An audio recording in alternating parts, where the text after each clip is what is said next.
कल हमने देखा था आगमन और निगमन प्रणाली के बारे में, थोड़ा बहुत कुछ देखने की कोशिश की थी।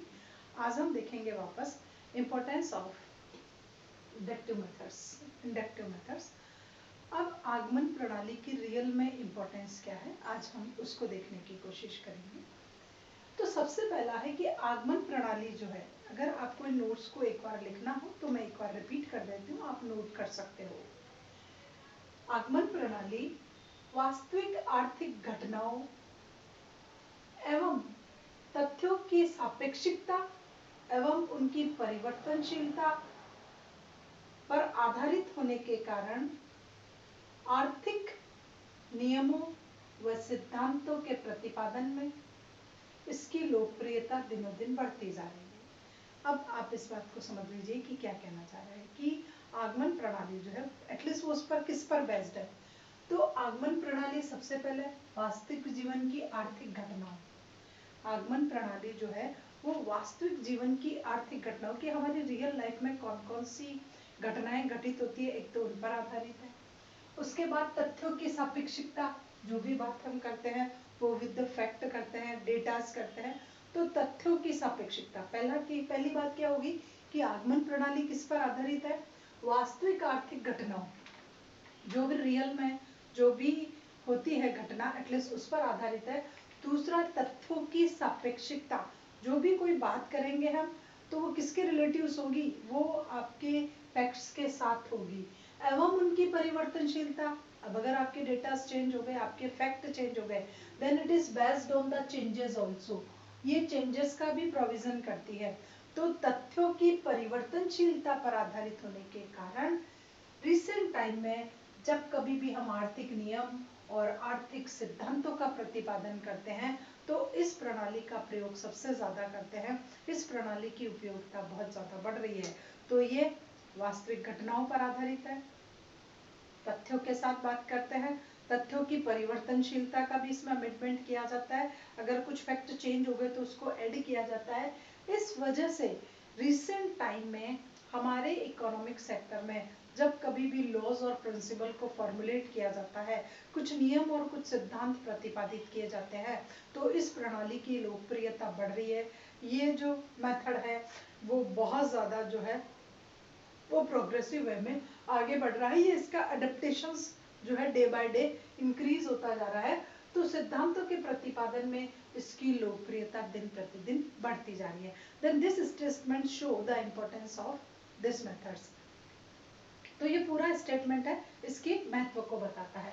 उसके बाद ये कह रहा है कि विभिन्न देशों में जितनी भी ऑल ओवर द वर्ल्ड जितनी भी कंट्रीज है, तो विभिन्न देशों में अर्थव्यवस्था के विभिन्न पहलुओं से all over the world different types की आपकी कंट्रीज है, डिफरेंट टाइप्स के आपके डिफरेंट पहलूज है। पहलूज में सेक्टर्स हैं।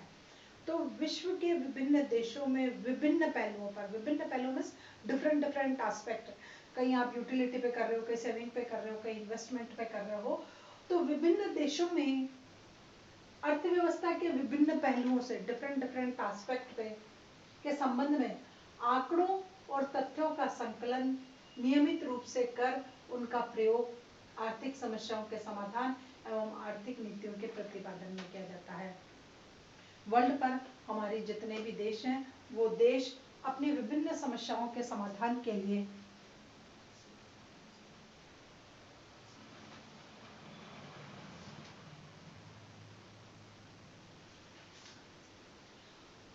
ऑल ओवर द वर्ल्ड जितनी भी कंट्रीज है, डिफरेंट टाइप्स की कंट्रीज है, और एक कंट्री में डिफरेंट टाइप्स के एस्पेक्ट होते हैं। अलग अलग कंट्रीज है और उन कंट्रीज में अलग अलग आपके एस्पेक्ट हैं। तो उन एस्पेक्ट पे, उन डिफरेंट एस्पेक्ट के जब आप डेटास कलेक्ट करते हो तो उस संबंध में आंकड़ों और तथ्यों का संकलन आप डेली कर रहे हो, जो भी डेटास है, जो भी फैक्ट है, नियमित रूप से कर रहे हो। और फिर उन डेटास का प्रयोग, उन आंकड़ों का प्रयोग हम किस लिए कर रहे हैं, किसी प्रकार की समस्या के समाधान में कर रहे हैं कि कोई भी पर्टिकुलर प्रॉब्लम जो उसमें चल रही है, तो उस समस्या के समाधान के लिए इसमें यहाँ आप समस्या के समाधान के लिए कुछ नियम बनाते हो और कुछ सिद्धांत बनाते हो, तो नियमों और सिद्धांतों को बनाने में इस प्रणाली का प्रयोग किया जाता है। तो देख लीजिए, विभिन्न देशों में, डिफरेंट डिफरेंट कंट्रीज में अर्थव्यवस्था के विभिन्न पहलुओं पर जो भी आपके एस्पेक्ट है, वहां अगर डेटास को कलेक्ट करना हो, फैक्ट को एनालिसिस करना हो, उसका कलेक्शन करना हो डेली रूटीन में, और फिर उनका प्रयोग कैसे किया जाता है। इन डेटास का प्रयोग कहाँ करते हैं हम? आर्थिक समस्याओं के समाधान में किया जा रहा है। जो डेटा आपने प्रयोग किए और उसके समाधान के लिए आर्थिक नीतियों के प्रतिपादन में किया जा रहा है, तो ये सब आगमन प्रणाली के द्वारा किया जाता है। तो ये जो पूरा स्टेटमेंट था वो आर्थिक प्रणाली, आगमन प्रणाली की इम्पोर्टेंस को शो कर रहा है कि रियल में इस प्रणाली की इम्पोर्टेंस क्या है। अब सबसे पहला आता है इसका महत्व, कि क्या महत्व है इस प्रोसेस को अडेप्ट करने का और इसके बिहाफ पे इकोनॉमी की प्रॉब्लम को सॉल्व करने की एटलीस्ट इम्पोर्टेंस क्या है। तो सबसे पहला निष्कर्ष वास्तविकता के निकट, जो भी इससे कंक्लूजन से निकाला जाएगा it is nearer to reality, वास्तविकता के बिल्कुल निकट होंगे। निष्कर्ष जो होंगे वो सत्यता के बिल्कुल वास्तविक होंगे, बिल्कुल निकट होंगे। क्यों? क्योंकि इसके द्वारा जो प्रतिपादित नियम होते हैं उन नियमों के बेस पर हम तथ्यों व घटनाओं का अवलोकन करते हैं। यहाँ पर जो भी फैक्ट और जो भी मैटर्स उसको ऑब्जर्व किया जाएगा, जो भी तथ्य, जो भी घटना, उसका अवलोकन किया जाएगा, उसका सुपरविजन किया जाएगा। तो वो जो होंगे, वो प्रतिपादित नियम जो होंगे वो वास्तविक होने की वजह से घटना और इसका अवलोकन आसानी से किया जा सकेगा। जो भी तथ्य है, जो भी घटना है, जब हम उसको सुपरवाइज करेंगे, उसको एनालिसिस करेंगे, उसको कोऑर्डिनेट करेंगे, तो वो सारे जो नियम होंगे, निष्कर्ष जो होंगे, वो बिल्कुल सत्यता के करीब होंगे। तो सबसे पहली इंपॉर्टेंस है कि इसके जो कंक्लूजन होते हैं it is nearer to reality, वास्तविकता के बिल्कुल करीब होते हैं। वास्तविकता के करीब क्यों होते हैं? क्योंकि इसमें हम डेटास कलेक्ट करते हैं, फैक्ट कलेक्ट करते हैं, फिर उनका जो है प्रयोग करते हैं, प्रयोग करने के बाद एनालिसिस करते हैं, एनालिसिस करने के बाद कंक्लूजन पे आते हैं। जैसे मैंने कहा, हमने तालाब में एक पत्थर फेंका, फिर दूसरा पत्थर फेंका, फिर तीसरा पत्थर फेंका, फिर चौथा पत्थर फेंका, 4 बार आपने एक ही एक्सपेरिमेंट किया, तो हमने ऑब्जर्व किया कि पत्थर पानी में डूबता है, तो फिर नियम निकला कि कंकर पानी में डूब जाएगा। तो आपने पहले रिपीटेशंस किया आपकी टेस्टिंग का, और उसके बाद आपने सुपरवाइज कर करके निष्कर्ष निकाला।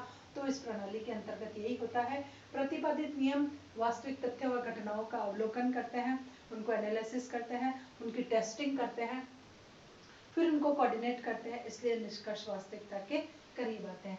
सेकेंड इंपॉर्टेंस है निष्कर्षों की जांच संभव, कि जो भी आपने कंक्लूजन निकाला है, कंक्लूजन को भी आप चेक कर सकते हो। बैक टू पवेलियन, वापस आप आ सकते हो कि मैंने जो कंक्लूजन निकाला वो सही था या नहीं था। तो निष्कर्षों की जांच कर सकते हैं। जो भी आपने कंक्लूजन निकाला आप इसको एक बार चेक कर सकते हो। जैसे आप नेक्स्ट में आता है ना आंसर से आप वापस क्वेश्चन पे आ जाते हो, तो उसी तरह यहाँ भी कर सकते हैं। क्योंकि ऐतिहासिक अनुभव, वास्तविक प्रयोग और परीक्षण के बेस पे कैसे करोगे? सबसे पहले आप जो भी आपको ऐतिहासिक अनुभव है एटलीस्ट आप उस अनुभव के बिहाफ पर करोगे। इंक डाल लेती हूँ एक बार इसमें।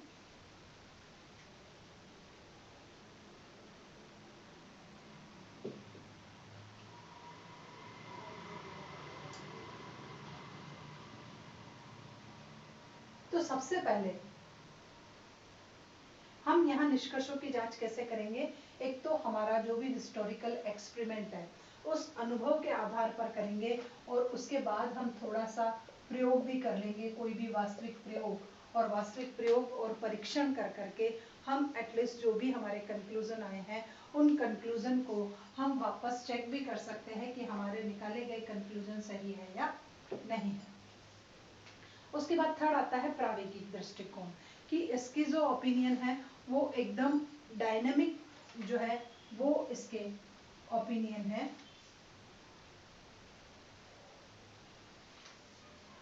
प्रायोगिक दृष्टिकोण, इसकी इंपॉर्टेंस ये है कि इसमें जो भी आप ले रहे हो, आप फैक्ट लिए, आपने डेटाज लिए, आपने वो लिए, तो वो पर्टिकुलर आप अलग अलग टाइम के ले रहे हो, चेंजेस के अकॉर्डिंग ले रहे हो। तो चेंजेस के अकॉर्डिंग स्टडी करने की वजह से आपका यहाँ जो होगा चेंज को एक्सेप्ट करते हुए रिजल्ट आएगा। तो प्रायोगिक दृष्टिकोण का मतलब होता है कि रीति, स्थान, समय, परिस्थितियाँ, आपने इसमें क्या क्या देखा? सबसे पहले आपने रीति के आधार पर, समय के आधार पर, परिस्थिति के आधार पर, देश के आधार पर, परिस्थिति के आधार पर, देश के आधार पर, उस देश की सामाजिक, राजनीतिक, धार्मिक, भौगोलिक, सामाजिक, इन सब परिस्थितियों का आपने क्या करा, इन सभी भिन्नताओं को आपने स्वीकारा कि तुम्हें भी ये कहते हैं कि कोई भी एक देश, कोई भी दो देश एक जैसे नहीं हो सकते, उनमें सेम प्रॉब्लम जो है वो अप्लाई नहीं हो सकती, सेम थ्योरी अप्लाई नहीं हो सकती, सेम प्रिंसिपल अप्लाई नहीं होता, because there is a differentiation available in both countries. आपका रीति अलग हो सकती है, कस्टम्स हो सकता है, टाइम अलग होगा, आपकी कंडीशंस अलग होगी, हो सकता है उस देश की राजनीतिक, सामाजिक, आर्थिक, भौगोलिक परिस्थितियां जो है वो बिल्कुल अलग अलग हो। तो इन सभी भिन्नताओं को स्वीकार कर करके, इन सभी डिफरेंशिएशन को एक्सेप्ट करते हुए यहाँ पर सिद्धांत और नियम प्रतिपादित किए गए हैं। जो भी नियम और जो भी सिद्धांत बनाए गए हैं उसमें डायनेमिक चेंज को एक्सेप्ट किया गया है कि इकोनॉमिक में परिवर्तन है और परिवर्तन पॉसिबल भी होता, परिवर्तन होता भी है। तो यहाँ कहा गया है कि यहाँ पर मानव व्यवहार और परिस्थितियों, मानव व्यवहार पर परिस्थितियों और उसके परिवर्तन का प्रभाव पड़ता है। इस थ्योरी ने क्या एक्सेप्ट किया कि जो भी मानव का व्यवहार है, उस मानव के व्यवहार पर सबसे पहले परिस्थितियों का और दूसरा है परिवर्तनों का। मानव व्यवहार पर किसका प्रभाव पड़ता है, एक तो परिस्थिति का करता है और एक परिवर्तन पड़ता है। अगर कंडीशन चेंज हो गई तो मेरा नेचर चेंज हो जाएगा, मेरा जो बिहेवियर है वो चेंज हो जाएगा। Then human behaviour is totally changes according to conditions and dynamic changes. मेरा नेचर कैसे परिवर्तन होगा, परिस्थितियां बदल गई तो मेरा जो है व्यवहार वो बदल जाएगा। दूसरा, अगर कोई परिवर्तन हो गया इकोनॉमिक में, कहीं भी किसी भी सेक्टर में, तो भी मेरा व्यवहार जो है वो बदल जाएगा। तो इन सब की वजह से ह्यूमन बिहेवियर में चेंजेस होता है। तो हम जिस कारण हम पुराने सिद्धांत को ऐसा का ऐसा ही एक्सेप्ट नहीं कर सकते, जो भी मैंने पुराना सिद्धांत प्रतिपादित किया उस पुराने सिद्धांत को हम जो का त्यों अडेप्ट नहीं कर सकते, क्योंकि जब सब कुछ बदल गया तो वो सिद्धांत भी बदल जाएगा। तो तीसरी इसकी इम्पोर्टेंस होती है कि ये प्रायोगिक दृष्टिकोण को अडेप्ट करती है। जो भी हमारी अर्थव्यवस्था में चेंज होता हो, इसको लिखना चाहो तो लिख लो, रीति, स्थान, समय, परिस्थितियां, सामाजिक, धार्मिक, आर्थिक, राजनीतिक, इन सभी भिन्नताओं को स्वीकारा है। और इन भिन्नताओं के आधार पर इसने जो नियम प्रतिपादित किए गए हैं, उसके बाद इन्होंने कहा है कि मानव व्यवहार पर परिस्थिति और परिवर्तनों का प्रभाव पड़ता है, जिसके कारण हम पुराने सिद्धांत को जो का त्यों अप्लाई नहीं कर सकते, हमें उसमें कुछ परिवर्तन करना पड़ेगा। और हिल्डब्रांड का एक स्टेटमेंट भी है इसमें, हिल्डब्रांड ने एक स्टेटमेंट दिया है, अर्थशास्त्री है हिल्डब्रांड, उसने कहा है कि एक सामाजिक प्राणी के रूप में मनुष्य सभ्यता की संतान एवं इतिहास की उपज है। हिल्डब्रांड ने कहा है एक सामाजिक प्राणी के रूप में मनुष्य सभ्यता की संतान एवं इतिहास की उपज है। इट मीन्स ह्यूमन बीइंग्स जो है वो एक सामाजिक प्राणी है और इतिहास का एक क्रम बता रहा है कि उसके नेचर में चेंजेस होता रहता है। तो ये था हिल्डबर्ग का स्टेटमेंट। तो it is the third importance of this methods या दिस मेथोलॉजी, ये इस सिस्टम की तीसरा महत्व था। अब आता है आर्थिक प्रणाली की जटिलता पर ध्यान, कि इस मेथड ने जो है इकोनॉमिक में जो भी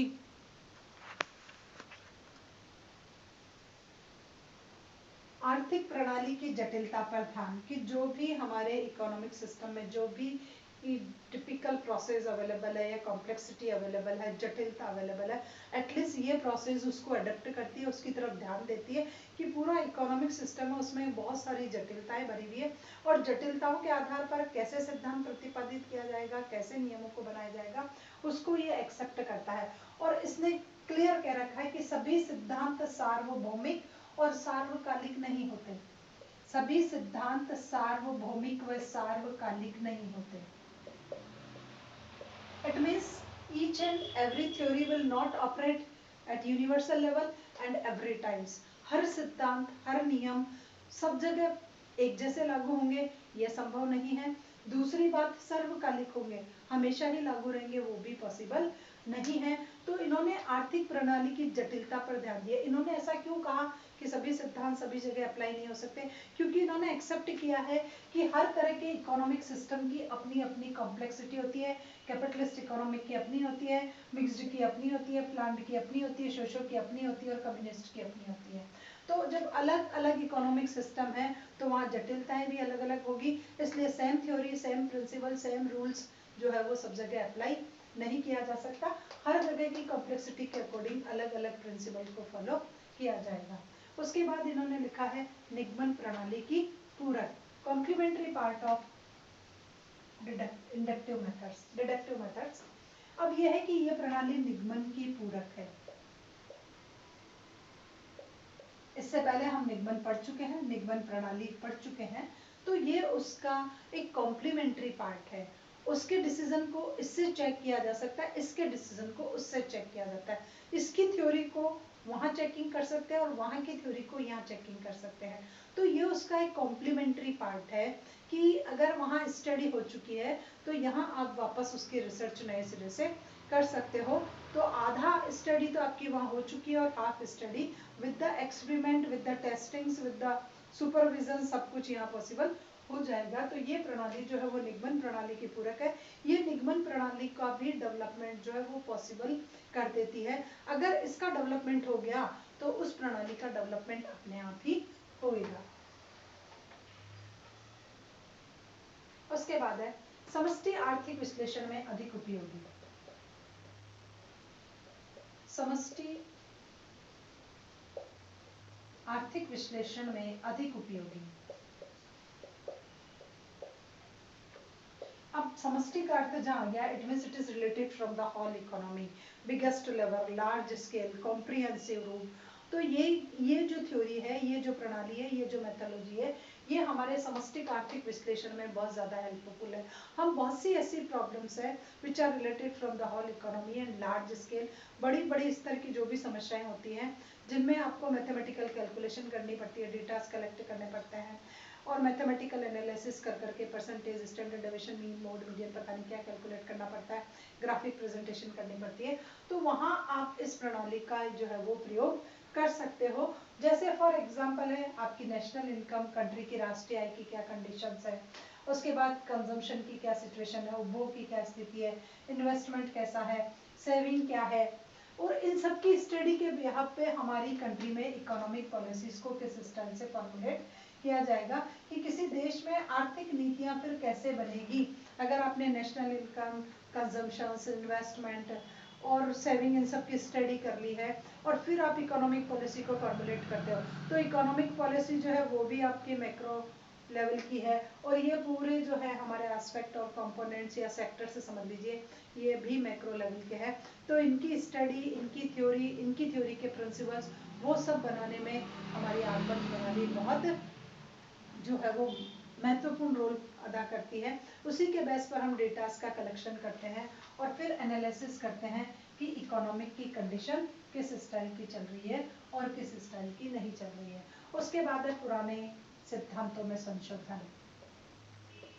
लास्ट इंपॉर्टेंस है इसकी, पुराने सिद्धांतों में संशोधन, कि ये जो थ्योरी, ये प्रणाली है, ये केवल सेम एक बार अगर आपने कोई रूल्स बना दिया तो उस रूल्स को कंटिन्यूस फॉलो नहीं करेगी, लॉन्ग टाइम तक फॉलो नहीं करेगी।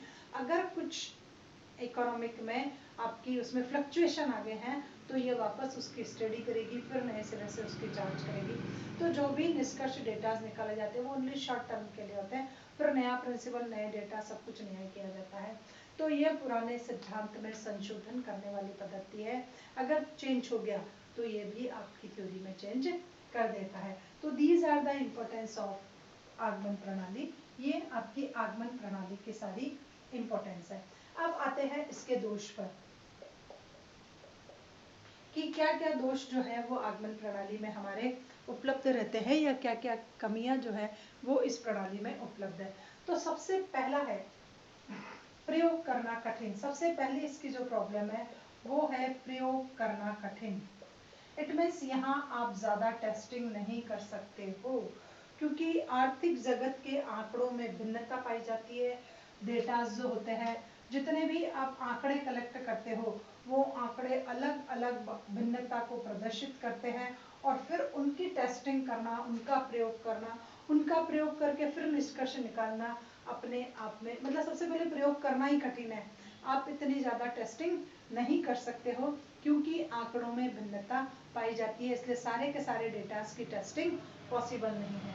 उसके बाद है जटिलता, कॉम्प्लेक्सिटी, जटिलता। ये जो प्रोसेस है, ये प्रणाली है, इसके बिहाफ पर जब हम इकोनॉमिक में प्रिंसिपल को कुछ फॉर्मुलेट करते हैं या कोई नियम निकालते हैं, रूल्स रेगुलेशंस कुछ भी बनाते हैं बाय द वे, तो ये थोड़ी सी जटिलता लिए हुए है ये प्रणाली, क्योंकि इसमें प्रोसेस थोड़ी लंबी चलती है। उसके बाद सबसे पहले आपको आंकड़ों का संकलन करना पड़ेगा। सबसे पहली बात, आंकड़ों का संग्रहण करना अपने आप में बहुत है। एरिया जितना ज़्यादा बड़ा, डेटा का कलेक्शन उतनी ही प्रॉब्लम दे देगा। तो आंकड़ों का सबसे पहला संग्रहण सबसे बड़ी बात है, उसमें जटिलता है। फिर संग्रहण करने के बाद आपको उनका विश्लेषण करना पड़ेगा, उनको एनालिसिस करना पड़ेगा, क्योंकि सारे डेटास पर्टिकुलर एक सेक्टर से रिलेटेड नहीं होते हैं। तो आंकड़ों का संग्रहण, फिर विश्लेषण, उसके बाद उन सभी डेटाज में समन्वय स्थापित करना, फिर उनका जो है आप टेस्ट करना, प्रयोग करना, अवलोकन करना। तो ये सारी प्रोसेस बहुत ज़्यादा जटिल होती है।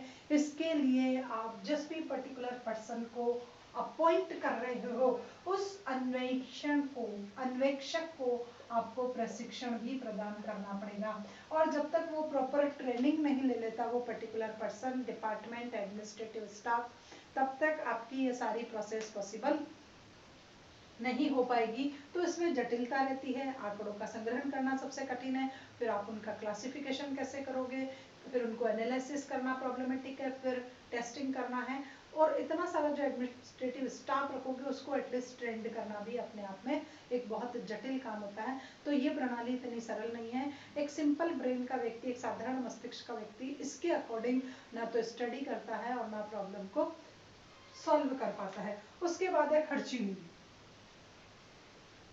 अगर इकोनॉमिक लेवल पर देखें तो इस प्रोसेस को अडप्ट करके फिर प्रिंसिपल बनाना, नियम बनाना, कुछ भी कानून बनाना, तो वो थोड़ा सा खर्चीला हो जाएगा। खर्चीला क्यों हो जाएगा? क्योंकि बहुत बड़ा एक तो एडमिनिस्ट्रेटिव स्टाफ अपॉइंट करना पड़ेगा, उसके बाद आप सबको सैलरी देना, सबको ट्रेंड करना, फिर डेटा कलेक्शन के लिए जाना, टेस्टिंग के लिए बहुत सारे होते हैं। तो इतने ज़्यादा खर्चे करने पड़ेंगे। आप अन्वेषक अपॉइंट करते हो, फिर उसको ट्रेनिंग में खर्चा करना पड़ता है।